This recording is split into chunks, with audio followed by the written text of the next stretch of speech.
From the Clark Ford Studio in Oxford, Mississippi, MBW Digital proudly presents the Oxford Exxon Podcast. I'd say thanks for tuning in, but why am I going to give you a round of applause for something you're supposed to do, to be frank? And now, here are your hosts, Chase Parham. And broadcast school has really paid off. And Neal McCready. I deserve to be on TV.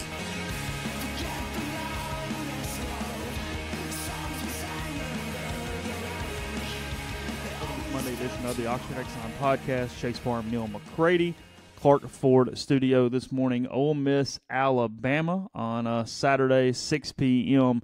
is the start time for that one. Kickoff inside Vaught Hemingway Stadium. Lots of content up at rebelgrove.com from the weekend. A lot of post-game coverage, a lot of Sunday content as well. We'll kind of take you through that as the show moves forward today. We'll look at lines for the week. Some surprising ones as things came out yesterday as well. So a lot of that coming up here on the Oxford Exxon Podcast, brought to you every single day by the Oxford Exxon, Highway 6 West in Oxford. Remember that they've got the 49-cent bottomless refills. We used to tell you about that all the time. I'm still going to tell you about that again now. You go buy a cup, you get it refilled, or you get it filled for 49 cents every single time you are at a Blue Sky location in Mississippi. So good way to quench your thirst there.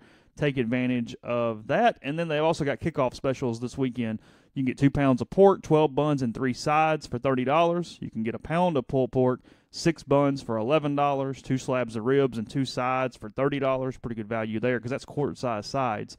And the field goal, they call it, it's 3 slabs of ribs for $33. So take advantage of those in the Grove this weekend. And again, coming to you from the Clark Ford Studio. We are Clark Ford's in Amory. 662-257-1900 is the number. Call it. Ask for Corey Clark. Tell Corey what new Ford you're looking for. He'll send you a quote within 15 minutes in business hours. It's that simple. It's right to the bottom line. No haggling.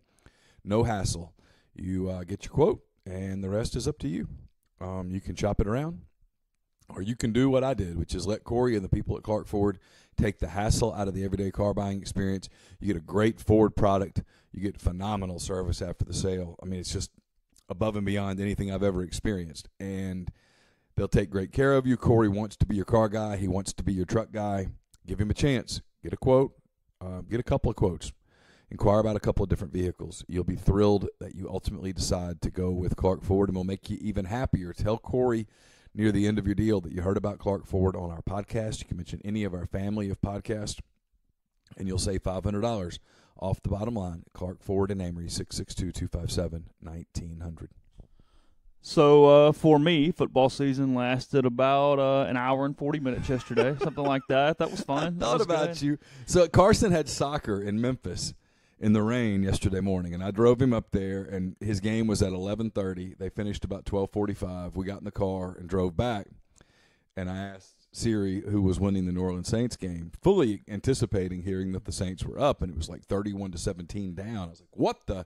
And I immediately thought of you, and I said, bless his heart. Well, it was funny because they go down the very first possession. I mean, score going away, just boom, boom, boom, boom, boom. Saints go up 7-0, and I'm getting floods of text messages from all the Saints fans and stuff. Oh, that was easy. Here we go, rolling.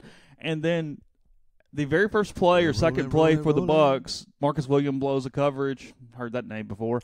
That's never happened. Ryan Fitzpatrick goes crazy, and you said Aaron Rodgers? Yeah, exactly. Well, the Saints have lost 5 straight season openers. They haven't won a season opener in 6 years, and the average quarterback in those 5 games has thrown for like 320-something yards and has like a 129 quarterback rating against the Saints in the last 5 season openers. No, they've been torched in season openers. You remember last year, Sam Bradford went crazy on them with the Vikings.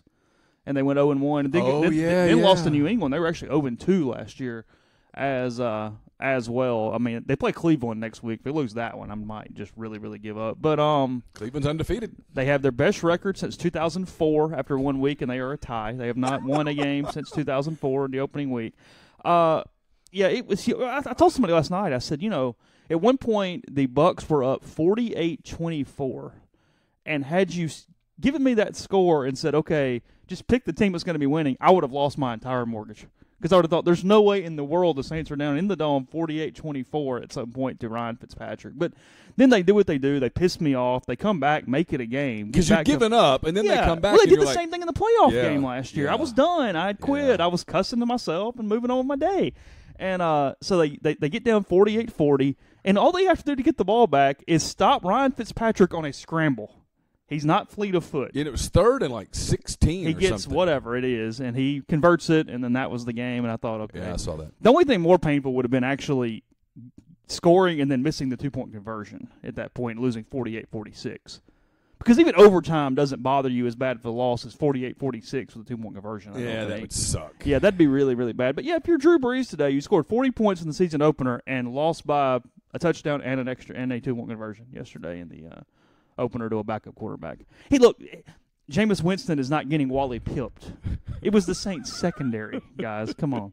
The Chargers got hammered too, by the way. So Mike Tilley I'll give you a hot take. I'd rather have Fitzpatrick than Winston sometimes. Oh, I would too. There's better NFL quarterback. He's got more NFL acumen to him. Yeah. Winston's a phenomenal player, but I don't trust his lack of discipline sometimes. Well, I mean, he shows that by the fact that he's not currently He's not on a team. Yeah, I mean, Fitzpatrick has made a heck of a career out of just hanging around. He's made a heck of a career out of being a really smart, good guy. He went to Harvard. Yeah. And that beard is glorious. He does have a good beard. It is a great beard. But, yeah, Breeze has not lost anything. Alvin Kamara is fantastic. Oh, the Saints are going to be fine. They're going to be fine. Did you watch that? You just said that it happened last year. It happens too. They're going to be fine. I'll tell you this. I watched a lot of NFL yesterday. Okay. I was shocked at how much NFL I watched. And people can say what they want. If y'all want to get into the anthem gate, go for it. I'll be honest. And Chase probably frustrates Chase, although I think he's the same way. I don't care. It's over by the time that anthem thingy. I never turn on a game so I can watch the anthem. I'm stunned the owners aren't just keeping all the teams in the locker room until the kick. Be so simple. Just stay in the locker room till the anthem's over and then come bring them out. But regardless, it doesn't affect me. I watched a lot of NFL yesterday. I watched the end of Jacksonville Giants. Yep. I watched the end of the Saints. Yep. I watched a lot of Seahawks Denver. Okay. I watched a lot of Cowboys Panthers. And then I watched Bears Packers. So I'm trying on this Bears fandom. They gave you a great start, by the way. The first half was like, man, this is awesome. Carson's in the house when Carson's in the room when Khalil Mack strips the ball and goes in for a touchdown. He's beating his chest, going, I want a Khalil Mack jersey. I'm in. I am done. And he had to go to bed, of course. And he gets up this morning and he goes, how much did we win by? And I said, who's we? And he said, the Bears. And I said, -1? They were ahead late. They lost? And I said, yeah. And he goes, to DeShone Kizer? Yeah, see, Carson doesn't have the scar tissue from knowing Aaron Rodgers over the course of time. Yeah. So, man, that guy is phenomenal. People can say which. Look, and we're going to cover college football and all that. When the guy that does the tweet every Saturday that says, "Tell me the NFL's better than this." Okay, I will. It's different. It's a different better. It depends on your definition of the word better. If you're talking about simply the quality of the football, it's better. Well, of course, duh. Any professional sport is better than an amateur version of that sport. That's why I get a little frustrated sometimes with college football media. Instead of saying, man, college can be more fun. Right. The unpredictability and such of this is what makes this fun to follow. Fun is more fun. It doesn't necessarily make it better. You can have a hell of a lot of fun at a greasy hamburger place. Is it better than the 5-star Michelin restaurant that can be a little stuffy? No. The food at the Michelin place is better, but maybe you're not in the mood for that night. Yeah. Your atmosphere might be better at the diner. That's my point. Now, I will say this about the NFL, that I will give the NFL this 1,000 times over the college game. 1,000 times. And this is the one thing I think the college game could fix. The speed of play. Yes. Yes. And there's no argument here. No one's going to come back. I don't even think those of you who are completely anti-NFL and love the college game more than life itself would argue that a 4-hour and 15-minute college game is good. There's got to be a way, Chase, to speed the damn thing up. The NFL, to its everlasting credit, has a 3-hour and 5-minute game. It's what it does. There's a couple different reasons for that. I mean, the clock and stuff, but the college game could fix that. It's just got to be a better way. Clock doesn't stop on first downs in the NFL. Right. They just have a 2-minute warning. I like it better. I'll be That's honest. I'm talking about time, not the game. The time. Now, and what I think part of the reason, I don't know this, I'm simply speculating, but I think this approves. Again, the quarterback play from a management standpoint is so much different in the NFL that I think 2-minute drills would be almost impossible at the college level if you didn't stop the clock somewhere for them. 99% of college quarterbacks could not execute a 2-minute drill 80 yards with no stop on first down. It would make coaches be a little more responsible with timeout usage. Oh, no doubt about that now. Yeah. But, yeah, anyway. Like the Ole Miss game the other day, we looked up. You were the one. It was Chase Parham. 3 hours and something, and we were in maybe the end of the third late quarter. third quarter, and Chase was like, it's already 6 o'clock. And I just kind of surrendered by that The fourth point. quarter actually went pretty quick comparatively. Yeah, thank God. Yeah. I mean, we were braced for that game going till 7:15. We're going to get out of here till 11 o'clock tonight. I was anticipating being home by 9. Well, like I saw last night, Travis Haney, who covers the Titans now because of all their lightning delays and stuff, he got out of that press box at midnight from a game that started at 1 p.m. yesterday. Unreal. Because of all the delays. So, okay, we're going to get to college in 1 second. One more thing I have to ask you, though. You did this last night in your tweet with 10 thoughts. You put is/r. And then the other day when you were on the Greatest Pod in the South, you corrected yourself when you were talking about Auburn. And you said Auburn Auburn are. We do not cover soccer. This is not the EPL. Auburn is. The Tigers are. A singular town is an Did I do that with Auburn? Yes, you did it with Auburn. Huh. You got to chill out a little. We got too much soccer going on. It's making me uncomfortable. There's a lot of soccer in my life. I know, and because soccer teams do that. It's Everton R, and it drives me insane. Because yesterday Carson came down and he goes, "Did you see that?" And it's like 4:30. I'm like, "You're gonna have to give me a little bit more." He goes, "France and Switzerland or somebody." Yeah, no. And I was like, "Wait, what?" Oh, they're what are they doing? Oh, it's just a friendly. And you're watching it? He loves it. Okay. He loves it. So he played up this week. Oh, did he? He did. He played up. His team played 3 games. I think they finished second. They tied all 3 games. 3 ties. Okay. He was playing big kids. I was proud of him. He was. That was a challenge. So why'd you do it on 10 Thoughts last night? Because I don't know 10 thoughts. It's still one content item, though. Yeah. It still is. Yeah. I don't know. Right? Yeah. You don't get this because people like you. Anytime I make a grammatical mistake, I'll get emails about the stupid grammatical mistake. People don't want me to turn into the grammar police because I'll come get you. But it does put the pressure on you to never screw up. And so with that one, it's like, which is it? You write thousands of words a week, you're going to screw up somewhere. It just is what it is. And so I just said is/r.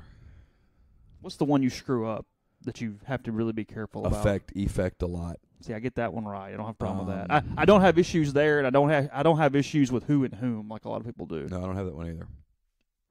I don't know. Yeah. I mean, I write loose and lose, right? That's the one you screw up every time. Yeah. I hate that. God, you want to? I mean, Southern Illinois loosed to Ole Miss. Southern Illinois, they're a bunch of losers. Well, they did lose. They did not cover the game on Saturday. Ole Miss covers by a touchdown. I mean, at the end of the day, stop. What? They covered. Yeah. I mean, had it been 41-10 or something, you wouldn't have been saying anything. What's the difference? Margin of error. If you really want to know the difference, I'll tell you. Because there's a difference. Your point's taken, but boy, it's loose. Your point's a loser.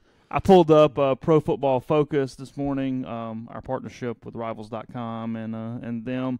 Ole Miss #1 in the SEC in offensive grading per Pro Football Focus. They are at 58.8, which is in all green. I guess that's good. I don't know what it green's means. Good. Yeah, green's good. Yeah. It's really, really bright green. 58.8 for Ole Miss. The #2 offense in the SEC is the Alabama Crimson Tide at 54.2. Yeah. Georgia at 3, A&M at 4, State at 5. And on down. Oh, it's Chase. We're about to cover the second season in the last 3. Where if Ole Miss had a defense, this would be an elite team. Ole Miss at this is graded 1 to 10 essentially in each like separate cat. What they do is they take like the categories, have them graded whatever, and then add it up to a number. Yep. And Ole Miss has a 2-point lead in passing over the next team. Alabama's number 2 in that as well, best I can tell. Sorry, A&M is second. No, I'm not. Sorry, Alabama. Receiving, Ole Miss leads in that category over A&M. A&M is second in receiving behind Ole Miss. Ole Miss is at number 4 in rushing. Bama's at 3. LSU's at 2. State's at 1. Pass blocking, Ole Miss is number 1 by a wide margin. I wrote some of that yesterday too, and Sunday Countdown. You can read about that at rebelgrove.com. Jordan Ta'amu was blitzed 16 times against Southern Illinois on Saturday, and he turned that into 11 of 15 for 200 and something yards and several touchdowns. He had a 154 passer rating when being blitzed. 158.3 is perfect. They work off the NFL system. And out of 33 total dropbacks, he was only pressured 5 times all day. It means pass protection was great. They picked up blitzes. The running backs did a pretty good job as well in pass pro. Now, it was Southern Illinois, but still, Tom was showing a lot of ability under duress. And then he also has been incredibly effective with the deep ball. I don't necessarily like the system in a lot of ways because it seems like every time that they get behind schedule, they have a tendency to just throw it deep. And now, look, it's working so far. We'll see moving forward. They're getting really good matchups. Like Jordan Ta'amu gave the quote on Saturday that basically with his receivers, if it was one-on-one, they're open. And I get why you challenge that. You throw it out there, you let them make a play. That's as good as anything else you're doing at that. Number 1 is as good of a player as I have ever seen at the college level, ever. I mean, dude. Going up and getting the ball in the air. Yeah, dude's phenomenal. I mean, that guy is something else. But the 2 weeks throwing down the field so far, again, Texas Tech and Southern Illinois to this point. Yeah. On passes that traveled more than 20 yards down the field against Southern Illinois, he was 7 of 12, and those 7 went for 306 yards and 4 touchdowns. On 12 throws more than 20 yards down the field. Last week against Texas Tech, he was 4 of 6 on passes that went at least 20 yards for 164 yards and 2 touchdowns. So he's been incredible to this point, throwing the ball down the football field. He has a really, really good deep ball. It's not Chad Kelly, but it's the next thing to it. Yeah, it's not Chad, but there aren't many that have Chad. No, Chad had Chad's is If Chad on a baseball scale is 20 to 80, he's like 78, 79, 80. Yeah, on the deep ball. Jordan's really good. Mm-hmm. I asked him about it on the Strategic Partners and Media Player of the Game. He said that was one of the things that people talked to him about after last season was, hey, really need to work on your deep ball. And, look, their offense is if you're trying to find things wrong with their offense right now, you're nitpicking. The only thing wrong with the offense, and again, it is complete nitpicking, they haven't utilized the tight end at all. They've targeted the tight end, I think, 8 times and have 1 catch to this point from a tight end standpoint. But the tight end's the 5th option right now since Braylon Sanders has emerged like he has. I don't know, and this is on freeze. I don't know that this offensive system and this defensive system fit well. Well, yeah. It's like sometimes you from look, a complimentary standpoint. Sometimes you look at a couple and they're walking down the street or the beach or whatever, and you go, oh, yeah, they just look right together. And sometimes you see a couple and you're like, how do they end up together? You know what I mean? And this is one of those deals where it's like, how did this? And now some of it is the defense has been so bad a lot of times, maybe it doesn't probably partner with anything. Could be. I mean, you know what I mean? Well, I guess one of the things I'm saying is that I think with the defense that's this thin, you would an offense that would fit it better would be one that could kind of grind, control the ball more. Run the football. But this team, I mean, they go to the line of scrimmage and you've got 1 over here and you've got 14 over here, and you're like, you're gonna put that dude on him 1-on-1, go. Yeah.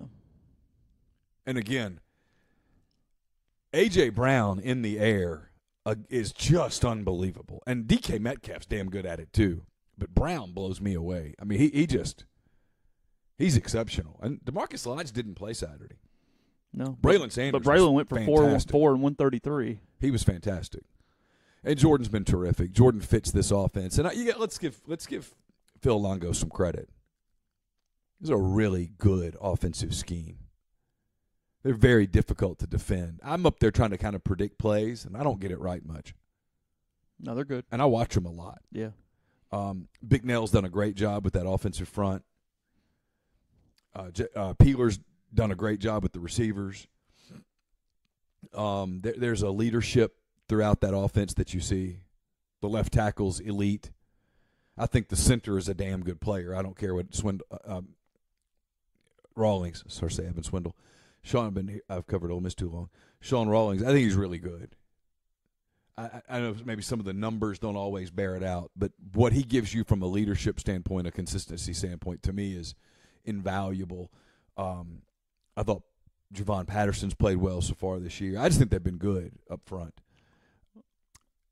Well, we'll get to the defensive side in a second. And then Scotty Phillips has given them 2 straight 100-yard games. And even though this wasn't the big 204-yard game, I mean, my mathematical equations got screwed up by Scotty, but I thought this was a better game for him. It was more efficient. It was 15 for 107 or something. Now, he did have a 30-yard run or something like that to offset that a little bit. But he gave them some tough yards when they needed to have tough yards. Several first-down runs and different things. So he was good. He's fine. I still don't think he has a lot of help, but they'll probably get Swinney back in a couple weeks to at least give some semblance of a veteran presence there in the backfield. So with one game under everybody's belt, hope you used locker stockers. If you didn't, you know how much of a hassle it is to head up there on Friday, try to stock the locker or the suite for game day. So give them a call this week. They'll still help you out. They're not going to be bitter because you didn't use them on game 1. They'll be happy to have you for game 2 of this 3-game homestand. So the way it works, you call Locker Stockers. They purchase and deliver the product to your locker suite on the Friday before the game day. Be there waiting on you. Give them a call, 662-586-1487 or info@lockerstockers.com. The podcast also brought to you by Megan Phillips with LAH Real Estate. She's the person to call for all your real estate needs in the Birmingham area. With almost a decade of experience, Megan's knowledge and expertise can help you buy or sell your home today. So please visit her website, meganmphillips.com. That's MEAGANM Phillips.com, or call Megan at 205-602-7929. Again, 205-602-7929. The podcast also brought to you by 7 South Tailgating. A lot of people will be rolling into Oxford this weekend for Alabama and Ole Miss. It's not too late to let 7 South set you up. Get in touch with Kyle Thornton and the people there at 7 South Tailgating at 7southtailgating.com. They're celebrating 10 years of business this season. Try them once. You'll never tailgate without them again. They'll set up your own gear, or you can rent everything from them. Bottom line, no one matches their customer service, their attention to detail. The podcast also brought to you by Oxford University Bank. OUB, locally owned and operated right here in Oxford. When you deposit money at OUB, that money and the vast majority of the bank's profits go right back into the Oxford community. OUB gives you the comfort of home, all the benefits the big mega banks provide, all the technology and products you can want, all with the personal touch. When you call OUB, you speak directly with the live person. There's no 10 buttons, no 5-minute wait. OUB offers its customers the absolute best cash checking account. It's called Kasasa, and with Kasasa, OUB will pay customers 2.5% interest on their balances up to $50,000. With Kasasa, ATM fees nationwide are refunded. OUB also offers online bill pay and mobile check deposit using its online app. To learn more about OUB, check out liveoxfordmakeoxford.com or call 662-234-6668. OUB is FDIC insured. And don't forget, youth basketball registration in the Oxford Park Commission has begun. It started last week. I signed Carson up on Friday. You can sign your son or daughter up also. The age range is 5 to 15. The cost is $50. Last year, OPC had more than 600 young people take part in the leagues. The numbers are expected to be similar this year, so don't miss your opportunity when it comes time to sign up for OPC youth basketball. It's oxfordparkcommission.com. So looking at the other side of things from a grading standpoint prior to this weekend against Alabama, Alabama leading the SEC by a incredibly wide margin from a defensive standpoint. 61.9 is their defensive number. Second place is Auburn at 42.3. We're talking defense now? Talking defense now. Ole Miss coming in at 13th. 2.5 is their number for defense. South Carolina, poor guys. I mean, Georgia not only beat them to death, but apparently South Carolina made tons of assignment issues. Because something real quick on these grades. I need to put this on the board in a little more clear format as well. Strength of schedule is not necessarily built into this. What it's about is evaluating assignments and executing that assignment. So just because a pass was incomplete and you were covering them does not mean you get a perfect score. By the same token, if you're in the right place and you make a tackle, even if it was, whatever, you're going to get a little better grade. This is about making the play you're supposed to make relative to the average college football player is essentially what this is about. So not only was South Carolina beaten, they didn't play well at all. Minus 28.5 for defense for South Carolina. By context, because people most that listen to this podcast have watched Ole Miss play, that is 31 points worse than Ole Miss defensively from an assignment standpoint. I mean, way down. But that was not. Run defense by itself, they're at negative 13.4. Ole Miss is at 3.9. They're 16 points worse than Ole Miss in run defense to this point. So it's where South Carolina is, where Ole Miss is, Alabama at the top. Alabama, the worst special teams team in the conference. They're at negative 10.3 from a special teams standpoint. They can't kick a lick. They missed 2 extra points. Ole Miss is at 10th in the league in special teams at minus 4.5. Vanderbilt, A&M, and Kentucky are in between Ole Miss and Alabama. Georgia leading the conference in special teams at 7.7. So there's your PFF rundown of where the SEC teams are doing from an executing assignments standpoint. Probably wasn't a happy team coaches meeting room for Boom when they looked at that film.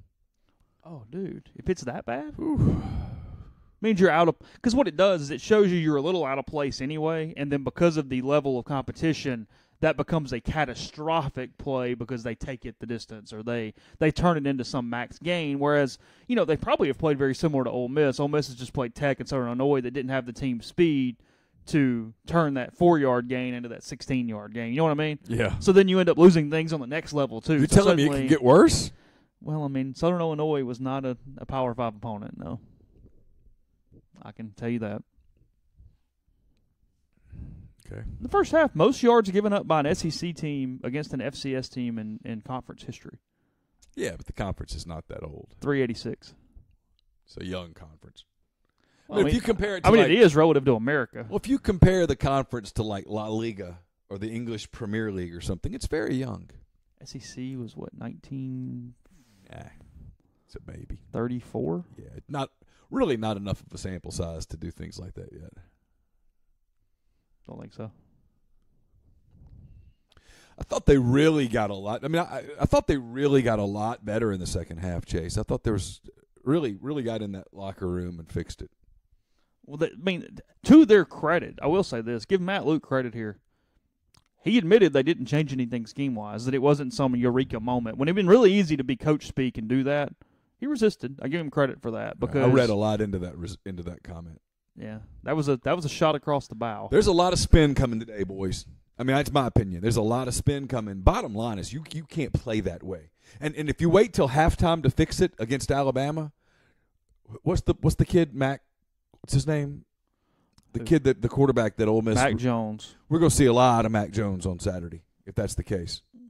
Or Jalen Hurts, if he's not sure. A lot of Jalen Hurts. Tua's going to be over there playing with his hair in the second quarter. I mean, I'm telling you, man. I mean, I'm not trying to be like overly critical. I just know what I saw. What I saw in the first half, it's simply inexcusable. And people make the second half out like it was some dominant performance. They still put up 243, I think. 243. And averaged about 5 yards a carry on the ground. I mean, stop. Stop with the whole, oh, well, it was really dominant. Yeah, you made some turnovers. You created some turnovers. You did. Credit to you. You picked up a couple of balls on the ground, these interceptions, kept them out of the end zone. Kept them out of the end zone. You did good things. But the reality is what happened in the first half can't happen. It just can't happen. And if the people that are, well, I tell you what, they finally woke up. Y'all really fixed it. What'd y'all do? That was impressive. Really?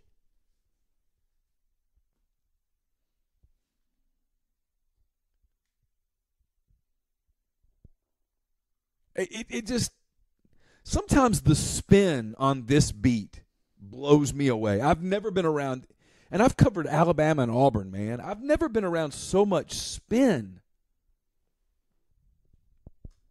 The bottom line is, and everyone – I guarantee you Matt Luke knows it. Promise you. Because he basically said it. Yeah, Matt's not really one for spin. That can't happen again. Let that happen again, and I'm telling you, there's going to be a different conversation that occurs. That can't happen again. Because most of the time you can blame this on talent, and Ole Miss has a talent issue on defense. If you needed Saturday to see it, now you see it. If you still are saying, well, there's no talent issue, you're just a fan, and it's okay, and there's nothing wrong with that. Chase and I had this conversation yesterday when I was waiting for Carson's game to start. You can be a fan of something, of a team, and still see its flaws. Like for me, I love the Cubs. I mean, if you were in the room right now, you would understand just how much I love the Cubs. The Cubs aren't good right now. The Cubs aren't going to the World Series. That bullpen's flawed. Their lineup is flawed. Bryant's hurt, et cetera, et cetera. If you look at this Ole Miss team on defense, you see there's a talent deficiency. Look at their linebacker core and break it down. Everyone right now is saying that Cavante Ruggs is the best linebacker on the team. Cavante Ruggs has played 1 quarter of college football. He's played 1 quarter. Willie Hibberler was a converted tight end. Dietrich Bing Duke started his career at Georgia, and they let him leave.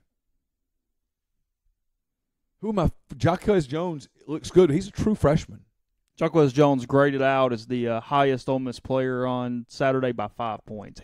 He was like a 91 or something on Pro Football Focus on Saturday. Momo Sanogo played okay the other day. He had a bunch of tackles. He's out there a lot. He's one of the few people on that defense in the defensive alignment who gets in the right spot play after play after play.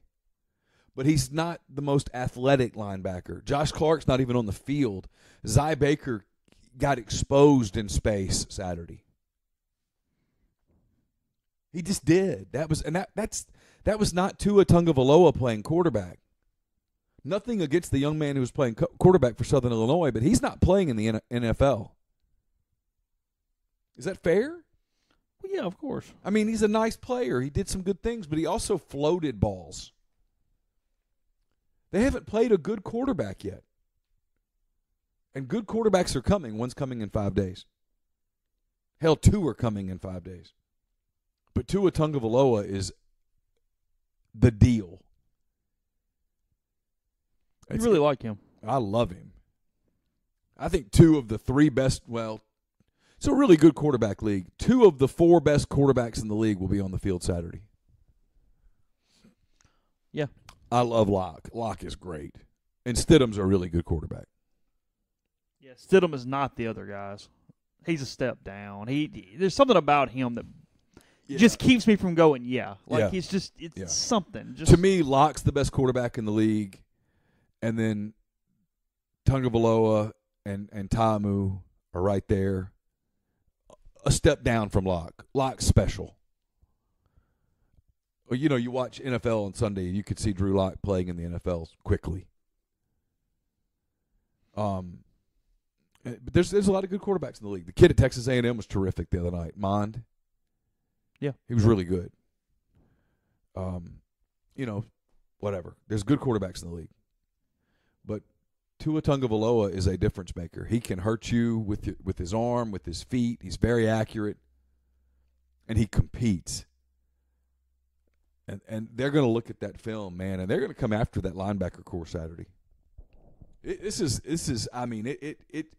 I said there's soul searching to be done.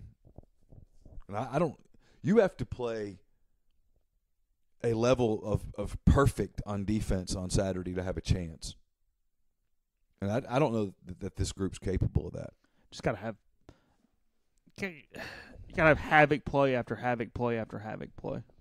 I mean, fumbles, turnovers,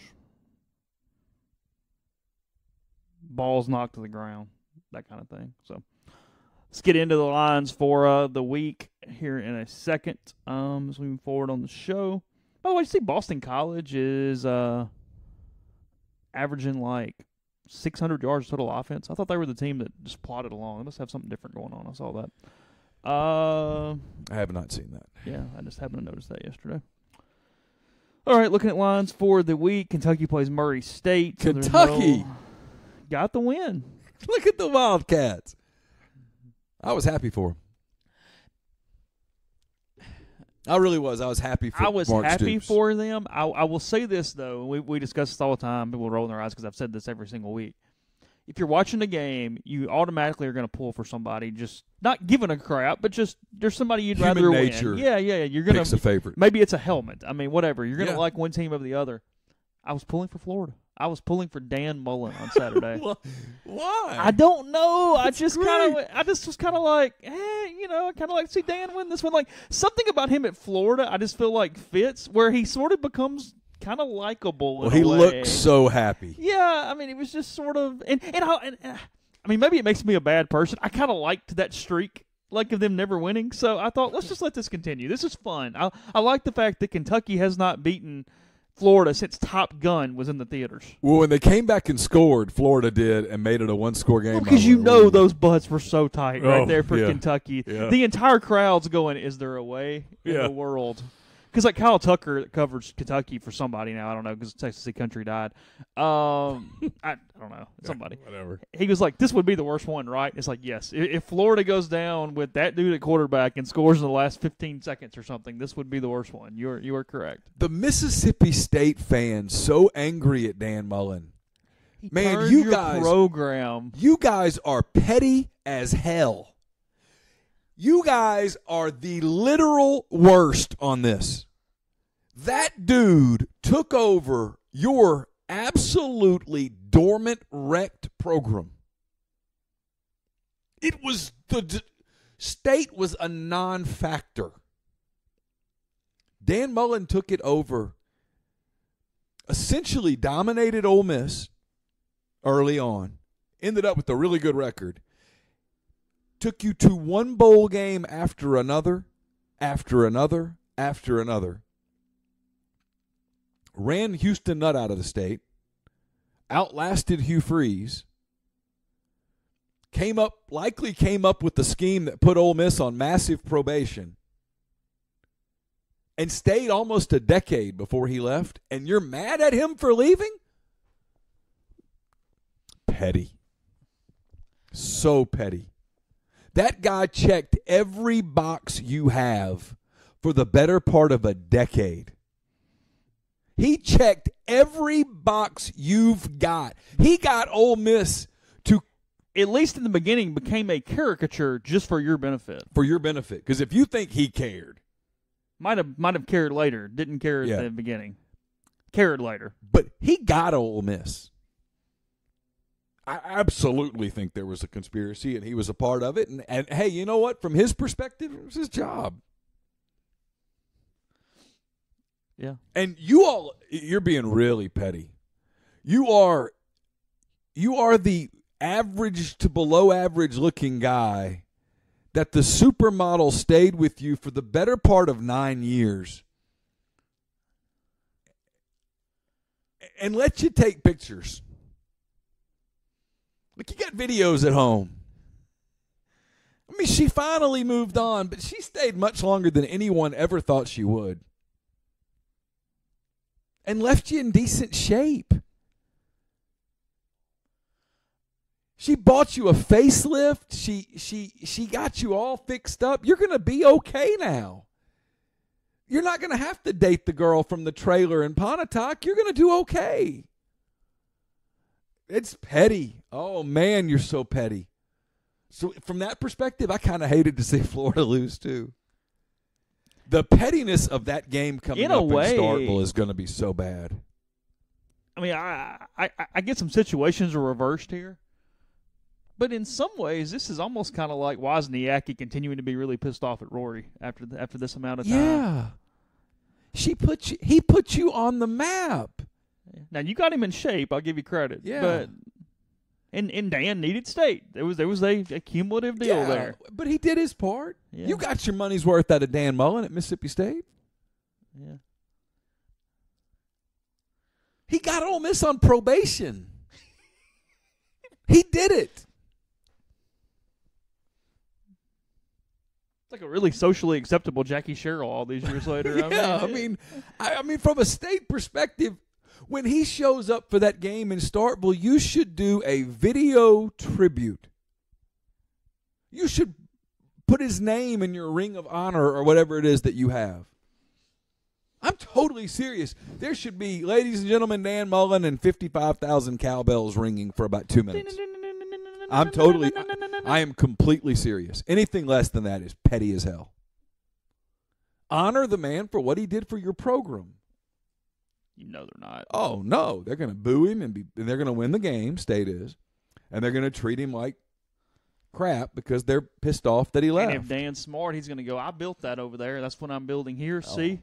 Exactly. See? Except we're a lot better. We've got more resources. So some people criticized what he said after the game on Saturday. I thought it was good. Take advantage of your opportunity. You only get the honeymoon once.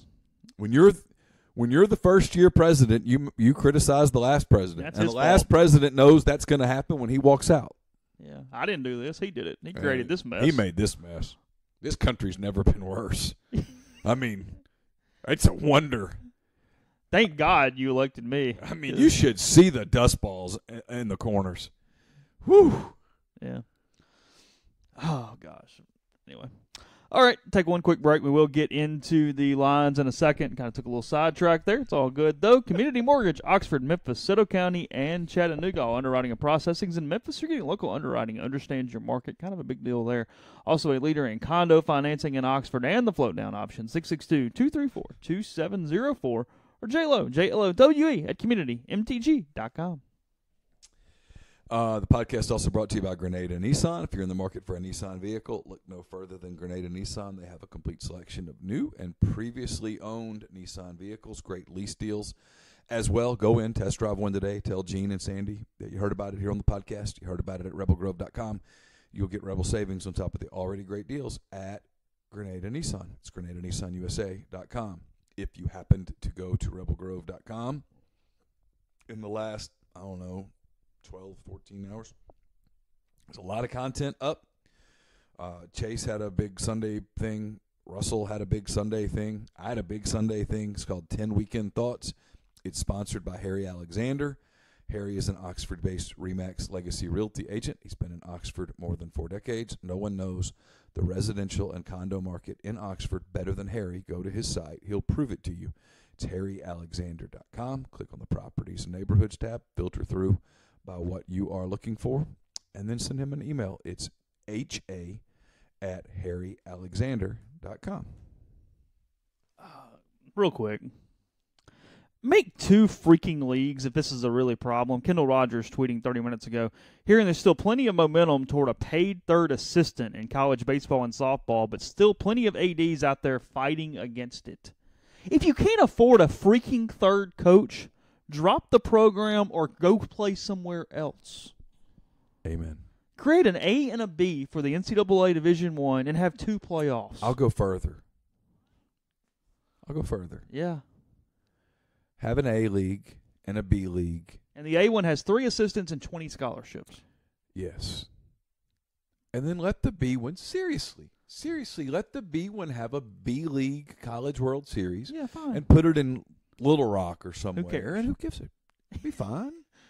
Yeah. The kids will. It really will create more opportunities for more kids. The FCS team that wins the national title, North Dakota State or whomever, they don't look up and go, my God, we're not Alabama. Who cares? No, they've never once, when I've watched them win it. And we watch because it's December. And yeah, there's nothing fine, else whatever. On, and they're like, so North Dakota and Minnesota Tech, what the hell? It's funny. I've never seen the kids who win start celebrating and then stop and be like, it's not the Rose Bowl. When you go to a state championships, right, in Oxford or Starkville or Birmingham or New Orleans or wherever the hell you go, when you go to the Class 1A game, okay, and you're like, I don't want to make fun of towns. I'm trying to use like Louisiana towns. It's like Homer versus Jonesboro for the 2A championship, and they're playing in the Superdome. Is it as good of a game as West Monroe versus John Ehret? Well, no, but it is to those kids. It is to those kids. When they win the state championship, they don't go, we just wish we were 6A. No, they celebrate. It's a big thing. The cheerleaders come out and everybody hugs and parents cry and hug the kids and the kids take the pictures that they'll keep for the rest of their lives and they keep their jersey and all that stuff. So why not do that in baseball? I don't get it. Do the baseball thing where the programs that can't really afford it play at one level and the programs that can play up at another. Why is that so hard? Yeah, over a 3-week period, we've got in Omaha, LSU playing Ole Miss or whatever, and then over in Little Rock or Pawtucket or wherever you'd like to go, you've got Oral Roberts playing Dallas Baptist. Okay. They'd be fired up about it, right? Cool, fine. I just don't get it. I think Dallas Baptist would play up, but you get my point. Yeah. Monmouth. Tennessee Tech would have won that bitch last year. They would have won. Yeah, big time. Back in 14, ULL would have had a really good shot. Yeah, I would have liked their chances. All right, anyway. So, little Tennessee going to be back for another week. They were back last week after they beat East Tennessee State or somebody last week. Brick by brick. All those freshmen scored. I saw Tennessee's Twitter doing the thing where they introduced the freshman when he scored a touchdown to the checkerboard freshman. Real big on the checkerboard. So special. UTEP this weekend, they're 30-point favorites over the UTEP Miners, I guess. Miners. So there's that. Moving on. We get Rutgers, Kansas this week, Neil. We get Rutgers, Kansas. Kansas on a winning streak. Kansas. 1-0 on the road since 2018. Right. Unbeaten on the road this year. They are. Road Warriors. Bobby Bowden probably not too happy with where the Florida State Seminoles have dropped. They are a 2.5-point favorite against Syracuse this week. That's different than it used to be in the past. Although Dino Babers done a really nice job at Syracuse. Speaking of Florida teams that have fallen off, Miami plays at Toledo this week. Who scheduled that? Miami, a 10-point favorite at Toledo. The Hurricanes go to Toledo? That is correct. Miami, Florida at Toledo. That must be one of those like 5-for-1 deals. Think so. I mean, but Toledo doesn't have anything for you to benefit from. It's not like when Ole Miss goes, well, we'll play Memphis and we'll get them in basketball and we'll do this. I mean, come on. By the way, guy that's about to low-key be getting fired, Larry Fedora. North Carolina has sucked. UCF in Chapel Hill this weekend. UCF a 14.5-point favorite over North Carolina in Chapel Hill this weekend. What? Captain Andrew Luck on Twitter. Dearest mother. I'm sorry. I'm in a weird mood today. Forgive me. Dearest mother, the men move out today to begin our march toward Washington to battle the well-established indigenous unit. Word travels they have a particularly dangerous soldier who insists everyone know he was born in the year of our Lord, or simply A.D. Intriguing, Andrew. Oh, God. Is that referring to Kirk Cousins? Well, I mean, that would A.D., that'd be a Peterson thing, wouldn't it? Oh, you're right. Yeah, that's an Adrian Peterson thing. You're right. Yeah.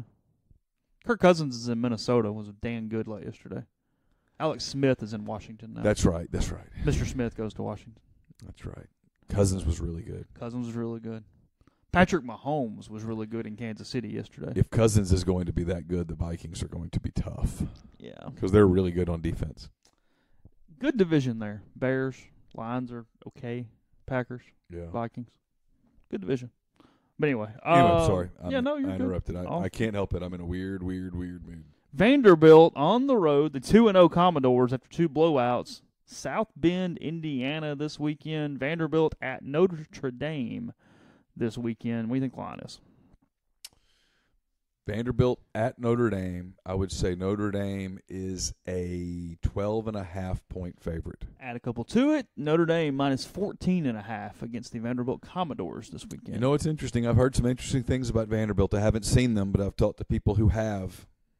I'm probably actually, just to try to be sort of knowledgeable, I will block out an hour and actually need to watch a couple series of Vanderbilt. I'm curious what they look like. I'll turn one of the games I need on. to do the same thing. I have been told that they have been a very pleasant surprise on both sides of the ball.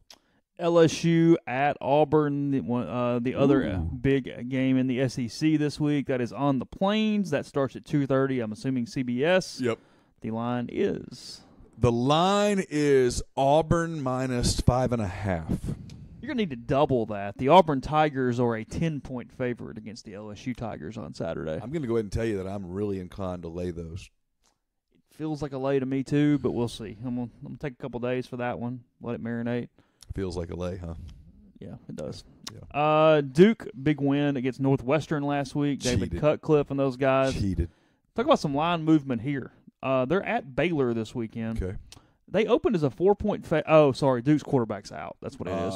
They were a 4-point favorite. Now they're a 2-point dog in Waco against Baylor this weekend. So 6 points moved on the Duke quarterback. Sneaky good game in Stillwater. Boise State at Oklahoma State this weekend. That is a good game. Yeah, Oklahoma State -3 against Boise this weekend.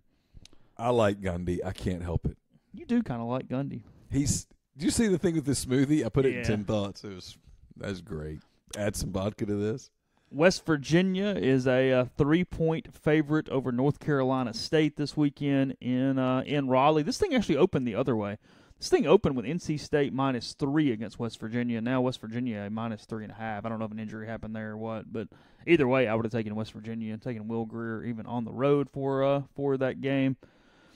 Scrolling on down, Shea Patterson going to have another big day this weekend. They are at home against the SMU Mustangs this weekend. Going to light them up. Michigan -35.5 against the Mustangs. Lay them. You would lay them? Oh, he's going to tear that up. Big day against SMU. He's going to destroy SMU. When's the next big game? Michigan State? Something's coming. I think it's Penn State. Yeah, that will be a different deal. Different deal. Yep. I'm going to tell you, there's no quarterback better against bad teams. Best in the country against bad teams. He's damn good against bad teams. Rough day on Saturday for the Arkansas Razorbacks, losing to Colorado State in Fort Collins. Really, really ugly, actually. Arkansas this week comes back home to play a North Texas team that's been slinging it around pretty good. I think they're actually number 1 in the country in passing yards per game. Arkansas 7.5-point favorites over North Texas in Fayetteville. I've had an assortment of very smart people tell me that take the points. That's free money. Really? But I just don't know, man. Who knows? Who knows? I haven't watched a lot of Mean Green football. No, and I tried to watch some of Arkansas, Colorado State the other night, but I couldn't stay on it. Colorado State, speaking of, they are in Gainesville this weekend against the Florida Gators, who are coming off the loss to Kentucky. They are giving 19.5 points to Colorado State this weekend. I think they'll cover. I'm going to tell you, I think Dan Mullen, this will be an interesting week in Florida. This is going to be the week that he goes, I'm telling you, we got to do it a different way. He's had a little hard time getting those kids to work the way he wants them to work. And that happens, and you got to figure out the right mindset, the right mentality to go about that. So Dan Mullen did not look upset Saturday night. He looked like a guy that was like, well, here we are. Here we are. There'll be a certain degree of, for any time there's a coach that's changed like that, you got to get your kind of kid in. Takes a little while. Didn't take a while in College Station, but it's taking a while in Florida. Inside his program, Dan not as dynamic as Jimbo. No. Doesn't carry the same swagger and stick that Dan does, that Jimbo does. Can we skip to A&M for just a minute? Sure. People can say what they want to say. That was impressive Saturday night. I'll go ahead and give you the line. They play ULM this weekend. They are 25.5-point favorites against ULM in College Station. Well, they'll probably cover that line. Although I'll give ULM some credit. That was a really big program win to go to Hattiesburg and win. It really was. Really in all was. seriousness, all jokes aside, that was Matt Viator's done a really good job there, and that was a big win. I mean, seriously, it was. Anyway, I don't think enough can be said for what A&M did Saturday. If there is such a thing as a moral victory, that was there's no one. doubt about that. They were chanting a guy's name after a loss, which does not happen in the SEC at all. They played differently than we see A&M teams play. Let me ask this, though. Okay. With this team this season, now look, program-wise, they're going to be better. They're not going to be national championship better, but they're going to be better. Right. Was it a one-off where we put everything into 1 week and now we're going to lull for a little while? Well, that's interesting because it's certainly possible. First year you play above your head to an extent, and then it kind of – but they have talent. I mean, it's not like they never recruited over there. That quarterback was really good the other night. Kellen Mond's fantastic. That was doing that against a defense that's talented, man. It's just dudes everywhere. Yeah, and they get ULM now, and then I think they get Arkansas. They get some games they can keep building confidence. Clemson still has some quarterback issues. I'm being a little critical on purpose here, but but you're right. Clemson and Jimbo has been around Dabo. He's going to be able to scheme Clemson more than most SEC teams would scheme Clemson. They played really hard. They did. That's kind of my point. Can and they're you maintain that? Yeah, but I don't know that you'll have to right away. Now you get to start playing with some confidence. They're going to win 8 games. Yeah, probably. I think that's probably fair. I mean, are they going to beat Alabama? No. Are they going to beat Auburn? No. Are they going to beat Arkansas? Yes. They going to beat Mississippi State? Interesting. Yeah, where's it at? Doesn't matter. But I don't know. I don't know that it matters. Yeah. All right, moving on down the page a little bit. What do we have here? Who does State play this weekend? ULL, I think. Alabama at Ole Miss. This one's been interesting because it opened at 22.5. Alabama over Ole Miss. I guess 23, so I was pretty close to that one. However, it dropped. It dropped down to 19.5 pretty quickly. Within the next couple of hours after that line dropped, which means two things. Heavy money came in early on Ole Miss, or Vegas is stockpiling Alabama money because they think Ole Miss is going to cover one or the other, and I don't know which one yet. This is why I would never be good at gambling. Because when you told me yesterday that line was down to 19, I wanted to put the mortgage on it. I don't know how Ole Miss stops them. I think Ole Miss can score points, but now is Ole Miss going to go put 76 on Alabama? No. 47 on Alabama? No. 56-38 covers. Yeah, 38's a lot of points. It is. When was the last time Alabama gave up 38 points? Probably to Ole Miss. Maybe Clemson. But, I mean, I'm just doing math in my head, though. 49-31 covers. Yeah. That's doable. 49-31 is a very likely final score of this game. Ole Miss's offensive explosiveness is what stops you from wanting to lay a lot of points. They can score.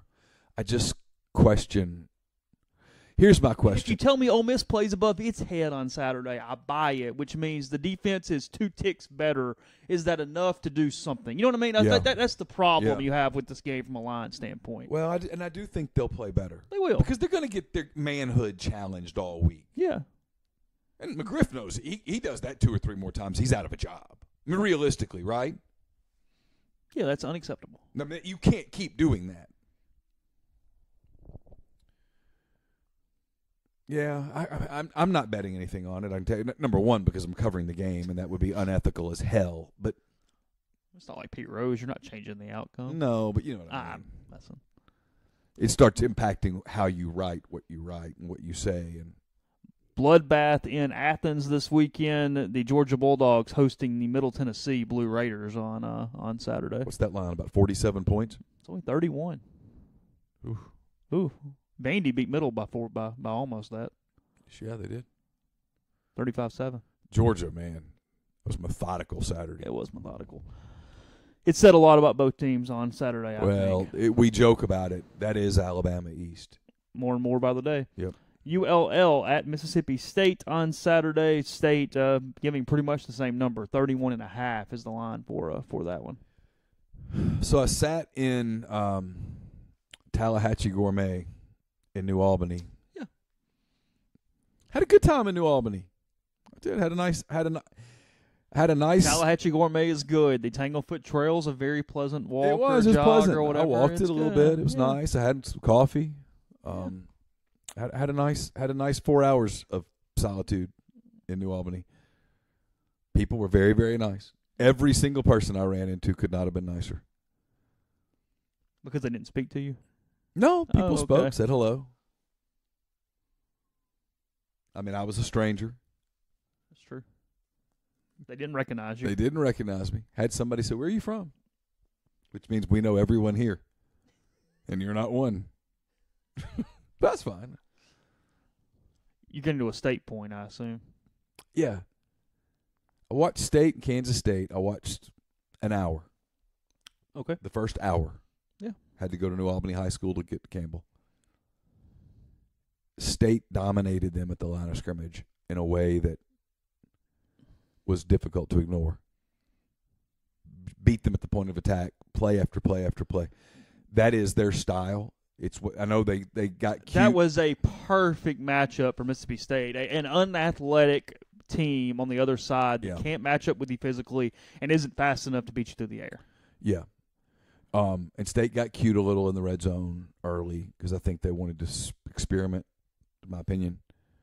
But, man, they are a physical team. It was a very confident road win for them. Kansas State's not very good. No, they're not at all. No, I mean. But I don't want to take too much away from it because what Mississippi State has 2 games in is a very clear identity. What State does not have is a guy who can throw the ball down the field. No, Fitzgerald is no better passing whatsoever, and that is going to bite them in the big games. The other kid's a better passer. Yes. That is going to bite them in the big games. Yeah. But they're going to win a lot of games in the process. They're going to win a lot of games. Kansas State is that team that, frankly, I don't know what style they beat because that style like that is going to beat the crap out of them. And then, like, had Ole Miss played them, they would have just aerated them to death for 60 minutes and beat them 65-28 or something. You know what I mean? Yeah, sure. I agree. It would have been ugly in the other way, too. Like, I just don't even know what Kansas State could do at this point. It's what leads someone said, so you've seen them both play. What if you had to predict the Egg Bowl today, what would you say? I'd say, well, here's the problem. And this is my problem with Ole Miss, and it's all about their defense. Well, if Jordan Ta'amu is perfect, I like Ole Miss. But what if a couple of those balls get underthrown and you give up a couple of picks? What if you give up a pick 6 at some point? Are you good enough on the defensive side to overcome that? I don't know. Yeah. So far, my answer to that is no. And so when you say, okay, well, Ole Miss has a chance as long as Ta'amu is perfect, well, that's not fair. Yeah, not fair. Can't be perfect every day. We got 10 weeks for it before it matters. I sure don't want to get into a No, let's not get into Egg Bowl right now. But anyway, before we get the rest of the lines, let me tell you that Oxford Wine and Spirits should be your home for alcohol purchase when you come in for game day weekends. Conveniently located close to close to campus on College Hill Road next to Lost Pizza. Neil and I are in there pretty regularly.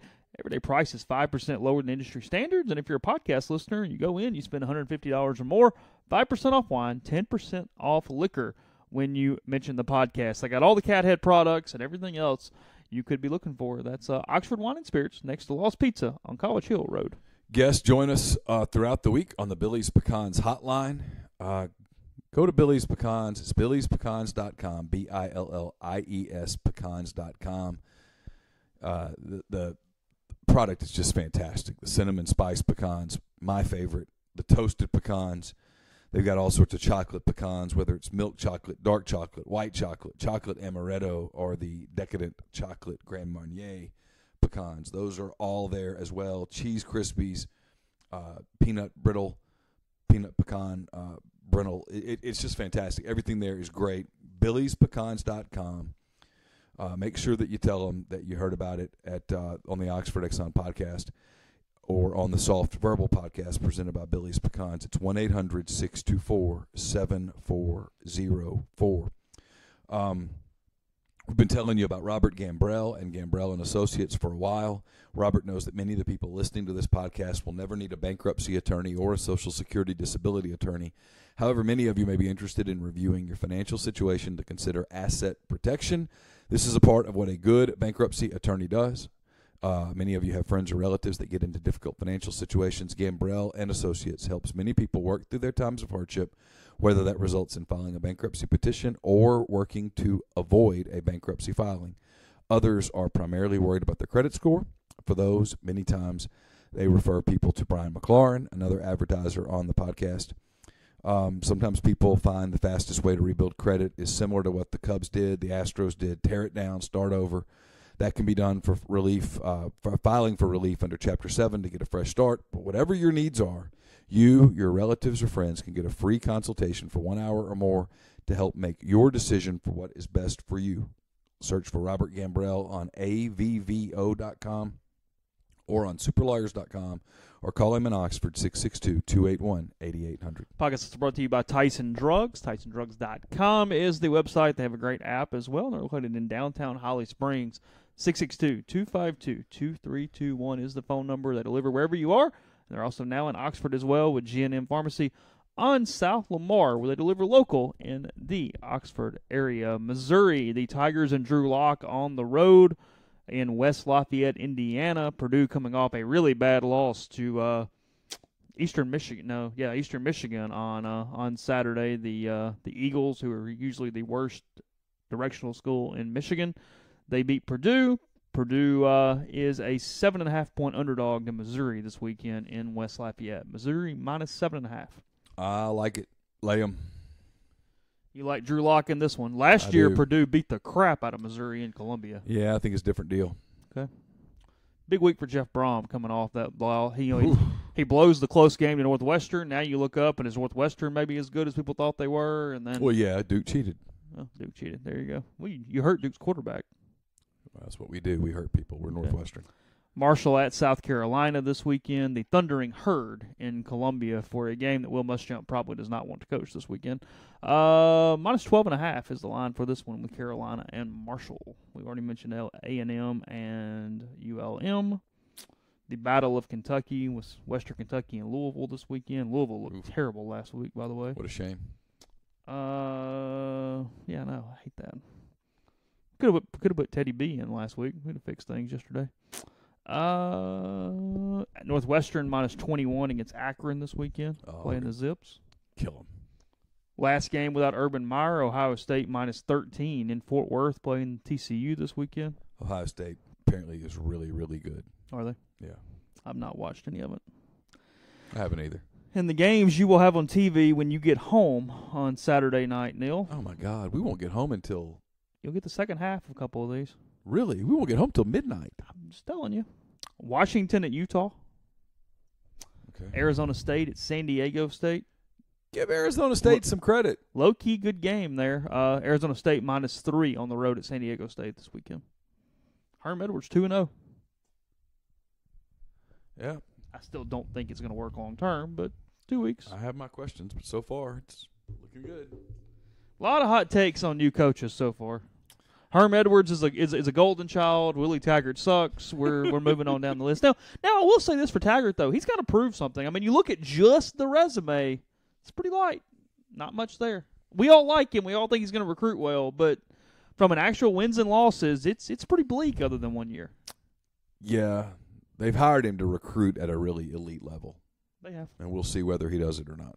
Yeah, no doubt. I mean, that's very true. So, all right, let's close things up. Just because I'm curious, you have any opinion on this whole Serena Williams thing as we're finishing? You would know more about it than I would. I don't think that the chair umpire was in the right. Well, there's two different things. Standard of how it usually plays out versus technically in the right are two completely different things. Right, that's what I mean. There was a better way to handle that.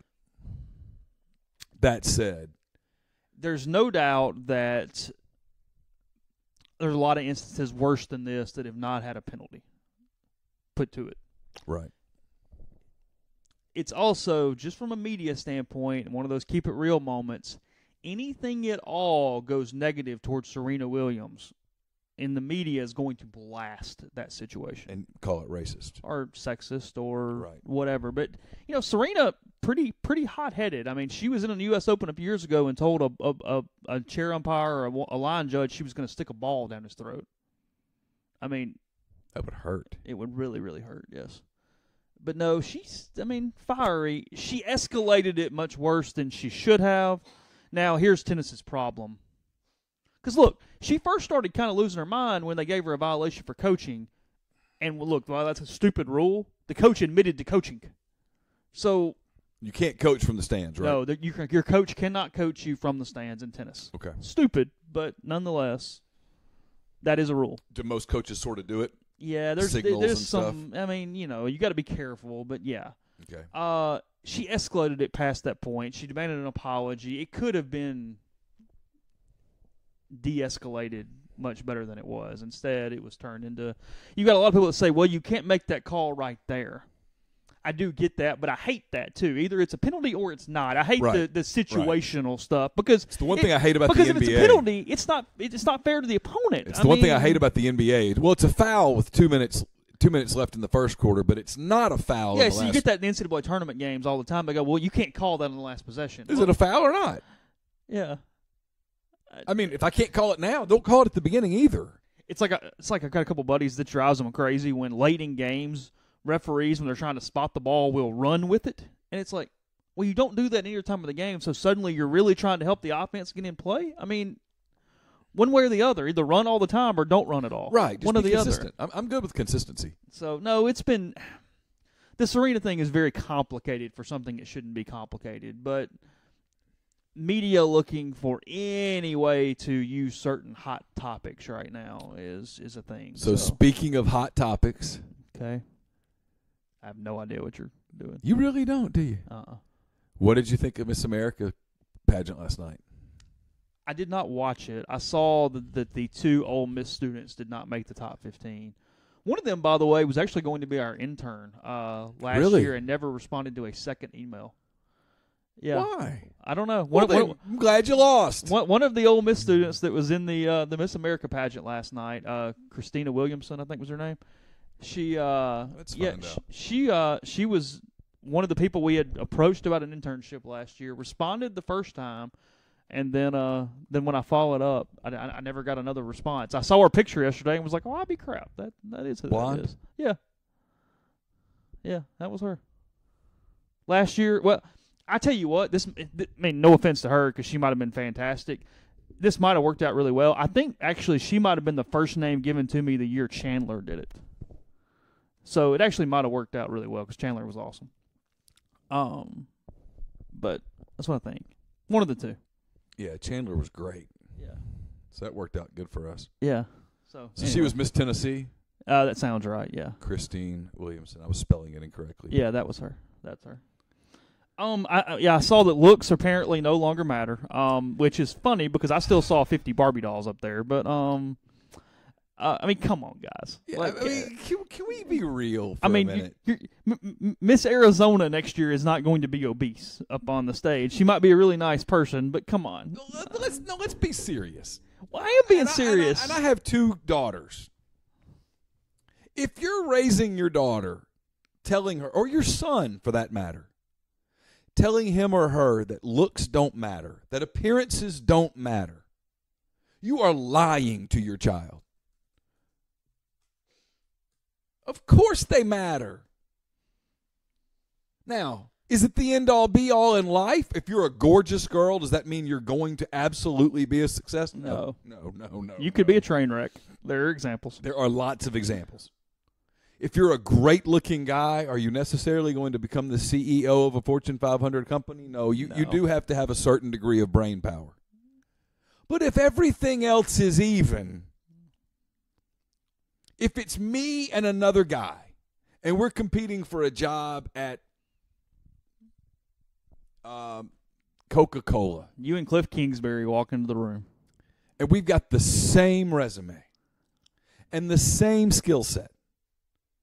He's getting the job. Unless he has zero personality and you're really funny. But if we're basically the same, yeah, he's getting the job. And that's life. When they send some dude to the conference, they'd rather him walk in with their name on his chest than you. I did an interview with Jordan Tamu on Saturday night. You did? We joked about this in the press box. I don't need to be on the same screen with Jordan Tamu. Jordan Ta'amu's a really nice-looking young man. Yeah. It's going to all work out for him from a look standpoint. Now, do the looks make him a good quarterback? Of course not. He's got to have skills. He's got to have a personality. He's got to have brains. He's got to have more. He's not going to get by on nothing but looks in life. But let's face it, it's going to get him in the door. To sit there and tell girls out there, all shapes and sizes and whatever, okay, but you're kidding yourself if you're saying that an obese girl is going to have the same career opportunities. It's going to be the exact same career path as Christine Williamson here. You're out of your mind. Now, does that mean they need to be parading around in thongs up on national television? Well, probably not. But let's keep this real. That's all I'm saying. We're going way too far with some of the political correctness stuff. Is there really a push by a certain group for Miss America to not be what – I mean – well, apparently there is. I mean, they've made a big point of it because it was on. No swimsuit. No swimsuit. And instead of just saying, hey, we eliminated that. Well, here's why we eliminated it, and we're going to be magnanimous about it. Stop. Your entire organization. The whole thing was built on the swimsuit competition and then the evening gown thing, and then it came down to talent. And you had to. Apparently, some girl made the top 5 last night that couldn't carry a tune in a bucket. But well, there was some bad singing. I was in here watching Bears Packers. Yeah. And they were in there watching Miss America, and it was. Oof, yeah. Some of the singing. Oof.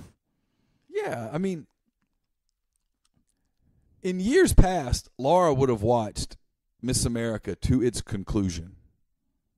She hit the off button last night. They still do the There She Is in the song. I don't know. We didn't make it that far. Just curious.